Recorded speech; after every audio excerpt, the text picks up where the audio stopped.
السلام عليكم ورحمة الله وبركاته حامدا ومصليا ومسلما أما بعد আমরা সকলে অবগত আছি সম্প্রতি ইরানের প্রেসিডেন্ট জনাব ইব্রাহিম রাইসি সাহেব একটি হেলিকপ্টার দুর্ঘটনায় মৃত্যুবরণ করেছেন।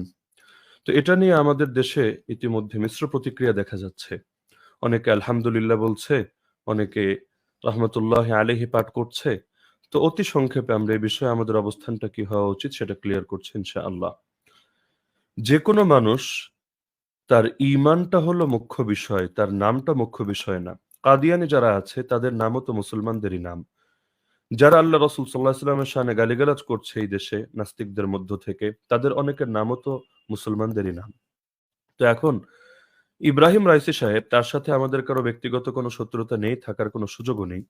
কিন্তু ইব্রাহিম রাইসি সাহেব তিনি যে ধরনের আকীদা পোষণ করেন, সেই শিয়া ইসনা আশারিয়া অথবা ইরানের মধ্যে যে গোত্রগুলো রয়েছে, তাদের আসলে আল্লাহ তাআলার ব্যাপারে, রাসূলের ব্যাপারে, দ্বীনের মৌলিক বিষয়গুলোতে তাদের আকীদা বিশ্বাস কি, এটা আমাদের সর্বপ্রথম জেনে নিতে হবে।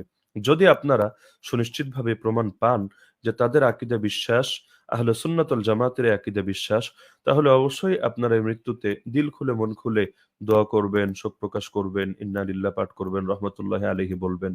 আর যদি এমনটা না পান, বরং ভিন্নটা পান এবং আপনারা নিরপেক্ষভাবে যাচাই করলে এমনটাই পাবেন, তাহলে তার মৃত্যুতে রহমাতুল্লাহি আলাইহি বলা অথবা তার আখিরাতের মাগফিরাতের জন্য দোয়া করা কারো জন্যই জায়েজ হবে না।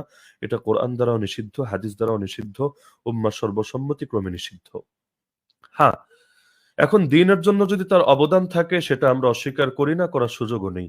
আবু তলেবেরও তো দ্বীনের জন্য অবদান আছে। যেন তেন অবদান না, বরং বিরাট বড় অবদান আছে। এই পরিমাণ অবদান যেটা পৃথিবীর অনেক মুসলমানরও নেই দ্বীনের জন্য।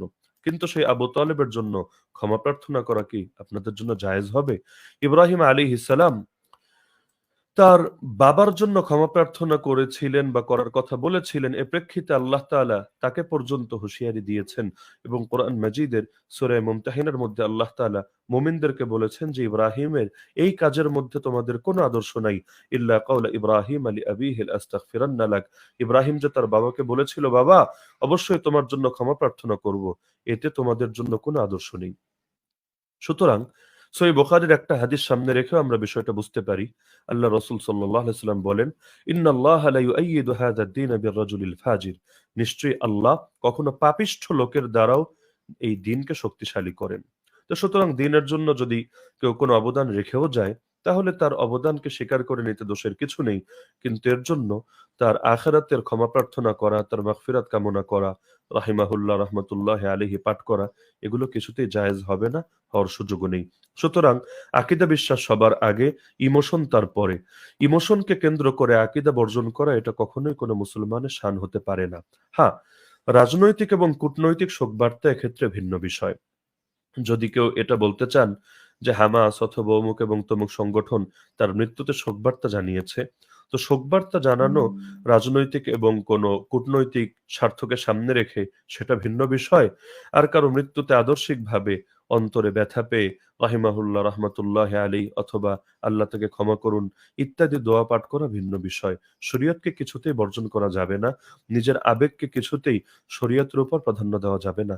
আল্লাহ তাআলা আমাদের সকল ভাইকে এই বাস্তবতা বোঝার তৌফিক দান করুক।